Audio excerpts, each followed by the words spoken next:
unfortunately, and I feel bad because when I talk about these trends, these legal trends that are impacting other industries that are finding their way to the doorstep of self-storage operators, I feel like the voice of doom because there's a lot of consumer-facing legislation that will impact self-storage operators innocently in terms of how they operate their business. And I'll give you one that happened yesterday. The Federal Trade Commission issued rules with regard to the ease of canceling subscriptions for your Netflix account, that there should be, as easy it is to sign up for your subscription services, it should be as easy to opt out and cancel. Well, what do we have in self-storage?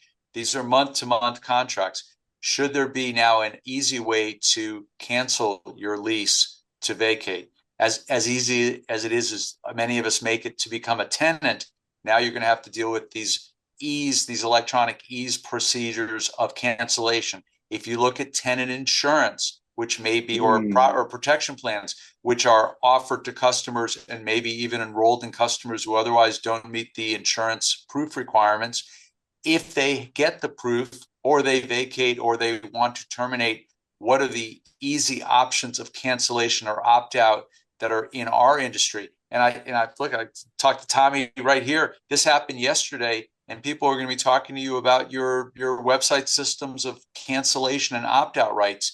That's on our front door, and it wasn't even us, but the laws will affect self-storage operators.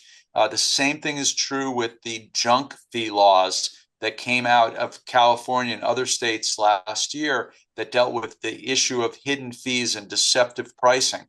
Well, that was related to the hospitality industry and other, maybe the restaurant industry, not self-storage. But goodness, immediately we're dealing with our website updates to deal with the proper disclosure of all fees in self-storage, admin fees, insurance costs, protection plans, rent. Goodness gracious. I mean, I worry sometimes that it's the unintended consequences of trying to do good deeds on some of these issues. And I don't want to sound like I'm against consumer rights, but now we have a scurrying effect of operators having to deal with concern over their websites for pricing, concerns over their websites, and operational systems for opt-outs. It's going to be something new every day.